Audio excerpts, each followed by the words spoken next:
Good morning. You're listening to FloorDaily.net, and I'm Kemp Harr. I'm in New York City at Mohawk's commercial showroom on 125th, and I'm with David Duncan, the Senior Vice President of Durkan Sales.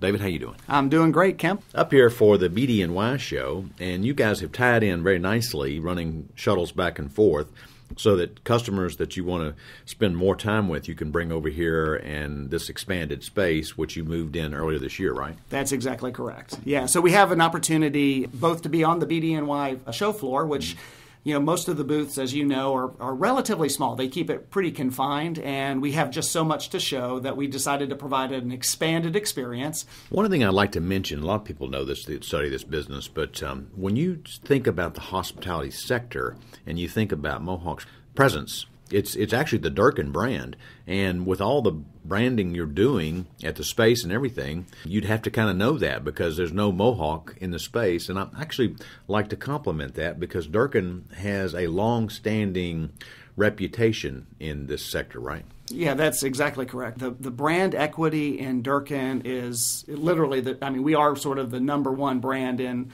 the hospitality market. And the good part about being a part of Mohawk Industries is they recognize that. Dow Tile goes to market as Dow Tile. Mm-hmm. Durkan goes as Durkan. Karastan goes as Karastan. So the great thing about Mohawk Industries is they really appreciate the brand equity that's been built over the years and the focus in terms of the business that, Dow Tile is very focused on ceramic, Karastan on luxury, Durkan in hospitality. Mm-hmm. And you know a little bit about branding, don't you? I know a little bit about it, yes. I mentioned that because some people may know David was in charge of all of Mohawk's marketing efforts 3 years ago.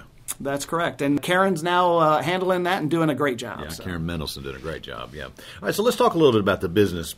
Some people may not realize that, especially in the new construction of lodging, they set a budget for each room. If it's a Marriott, I think the going number that you hear for the FF&E budget is $15,000. So you got to think, you've got to fill out, you're starting with concrete walls, and you've got to furnish the bathroom, the bed, everything in there for $15,000. That makes it tough. That's why we always talk about this being a very price-sensitive, competitive market, right? Yeah, that's exactly correct. From that perspective, as you've indicated, every hotel flag's a little different because the size of the rooms are different, the size of the hotel is different.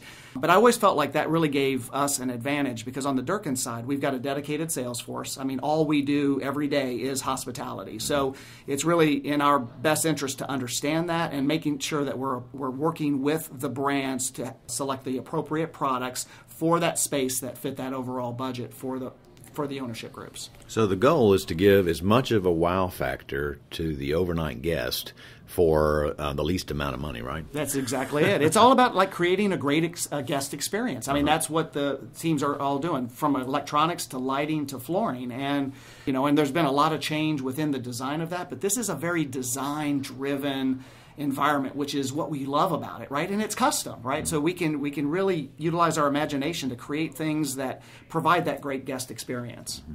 Let's talk real quick about the momentum of this business. We did a recent article in the November issue of Floor Focus, and the occupancy rate has been climbing. I think there's over 100 straight months of increases in occupancy at hotels. It may be starting to taper off. There's two factors involved. One of them is the negative. Thanks to the tariffs, there's fewer Chinese tourists. They're punishing America a little bit, I guess. But the other bigger factor is millennials and their emphasis on experiences and the fact that they're doing a lot of traveling, right? That's exactly right. We're in the 9th year of a 7-year hospitality cycle, right? So, but if you kind of look forward, we believe it's, to your point, Kemp, it's probably peaked out a little bit, but we still feel like it's going to be a robust market. And the reason for that is because there's been so many new hotel brands coming on the market, like True by Hilton or Avid by IHG or Moxie by Marriott, that are completely changing the experience in the hotel for that millennial group. But that's putting pressure on all the existing other properties, Hampton Inns, Hilton Garden Inns, Holiday Inn Express, and so forth. So I think the renovation market for hospitality, it may be slowing a little bit, but in terms of overall market, it's still going to be very robust for several years. So as new construction maybe tapers off, they go back and focus on rejuvenating the existing spaces. That's exactly right. On the renovation. We think renovation is really going to be driving it. All right, so let's talk. I mentioned the word tariff a minute ago, and it's a hot topic. You can't go anywhere now without the mention of it.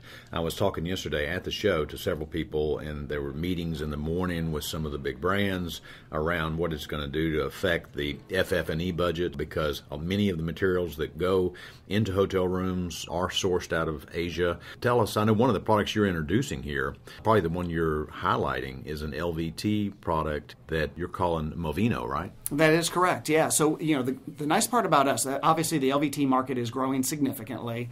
Us being a part of Mohawk Industries gives us the advantage of, yes, we buy from China, but we also source from all over the world.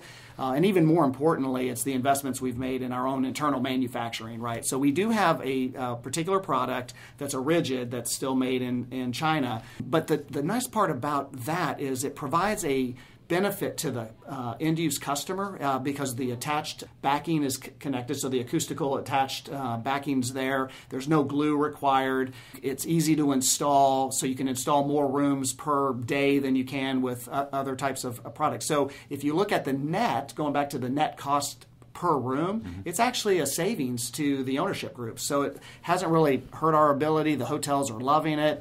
And we're continuing to, manufacture here in the U.S. and develop all kinds of new innovations as well. So, well, it makes sense that you focus on Movino because of the, as you say, acoustical attached pad, because that's one of the Achilles heels, I guess, of going from a carpet to an LVT is the sound transfer, right? That's it. Yeah, I think it was a big concern with the brands, and there's a lot of testing that takes place. You definitely want a quiet room. I mean, that is the one thing. And the other nice part about LVT, and I think part of the growth is from the guest that stays in a hotel, they feel like it's a cleaner environment too. So we don't see the trend reversing, and there's so many options in the market relative to LVT. I think it's going to be a strong market for many years to come. One of the things we picked up in our article is that it is potentially the shift has paused. In other words, it's stable now. So the carpet sales are steady, and you're seeing less of a decline of carpet sales, right?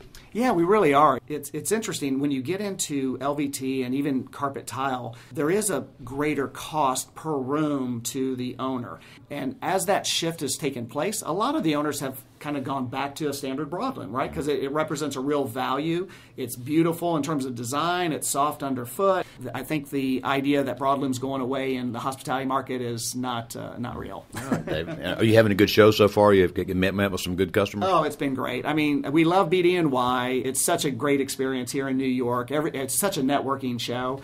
Yeah, so it's been great, and I'm just trying to make sure I can handle today, and then I'll be good. Yeah.